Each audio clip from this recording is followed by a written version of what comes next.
মিচিং স্বায়ত্তশাসিত পৰিষদ এলেকাত গাহৰি পালন, মীন পালন আৰু উদ্যান শস্য ক্ষেত্ৰত যিসকলে নিজাববীয়াকৈ উদ্যোগ লৈ আছে তেনে খেতিয়কসকলক উৎসাহিত কৰাৰ কাৰণে আমি এটা জীৱন জীৱিকা অভিযান হিচাপে আমি এটা অভিযান আৰম্ভ কৰিছিলোঁ। প্ৰথম গোটটোত আমি 770জন আমি হিতাধিকাৰী আমি নিৰ্বাচন কৰিছিলোঁ। তাৰে 714জনক আমি অন্তিম কিস্তি দিয়াৰ কাৰণে নিৰ্বাচিত কৰিছোঁ আৰু বাকী 68জন ৰিজেক্ট কৰা হৈছে বিভিন্ন কাৰণত। তো আজি আমি 714গৰাকী নিৰ্বাচিত হিতাধিকাৰী আমি শেষ কিস্তি ধন মুকলি কৰি দিয়া কাৰণে আমি এটা আনুষ্ঠানিক আমি সভা অনুষ্ঠিত কৰিছিলোঁ আৰু লগতে আমি এই অভিযান যিহেতু এই অভিযান অব্যাহত থাকিব আৰু দ্বিতীয় গোটটোৰ বাবে জাননী খুব সোনকালে জাৰি কৰা হ'ব আৰু দ্বিতীয় গোটটোৰ বাবে যিসকলে আবেদন জনাব তেওঁলোকৰ কাৰণেও আমি প্ৰশিক্ষণৰ ব্যৱস্থা কৰিছোঁ আৰু এই প্ৰশিক্ষণৰ বাবে তেওঁলোকে আবেদন জনাব পাৰিব।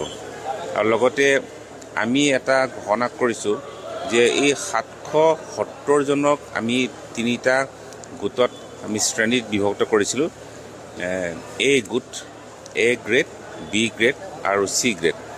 আমি সকলোকে আমি প্ৰতিশ্ৰুতি দিছোঁ যে চি গ্ৰেড যিসকলে এটা ভালকৈ কৰিছে তেওঁলোকক আমি বি গ্ৰেডলৈ আমি উন্নীত কৰিম আৰু বি গ্ৰেডত নিৰ্বাচিত যিসকল খেতিয়ক ভালকৈ কৰিছে তেওঁলোকক আমি এ গ্ৰেডলৈ আমি উন্নীত কৰিম আৰু এ গ্ৰেডত যিসকলে ভালকৈ তেওঁলোকে কৰিছে তেওঁলোকক আমি ৰাষ্ট্ৰীয় পৰ্যায়ত আমি উন্নত মানদণ্ডৰ যিবিলাক পাম আছে, কৃষি পাম আছে, মীন পাম আছে বা আমাৰ উদ্যান শস্য আছে বা গাহৰি পাম আছে বা ছাগলী পাম আছে, সেই পামবিলাকলৈ আমি তেওঁলোকৰ এক্সপ'জাৰ ট্ৰিপত লৈ যাম আৰু পৰৱৰ্তী পৰ্যায়ত যিসকলে আৰু উন্নত ধৰণে কৰিব তেওঁলোকক আন্তঃৰাষ্ট্ৰীয় পৰ্যায়ৰ যিবিলাক পাম আছে এই পামবিলাকলৈ তেওঁলোকক আমি এক্সপ'জাৰ ট্ৰিপত লৈ যাম।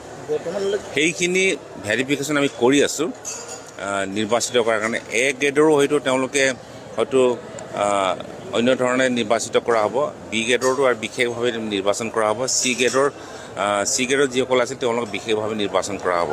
এতিয়া আমি ইয়াত এক্সট্ৰাঅৰ্ডিনাৰী উদ্যান শস্য এজনে কৰি আছে, খুব ভালকৈ কৰি আছে। সেইজন হৈছে জয় পেগু, আমাৰ বাগমৰা দেৱাখানাৰ ওচৰৰ বাগমৰা।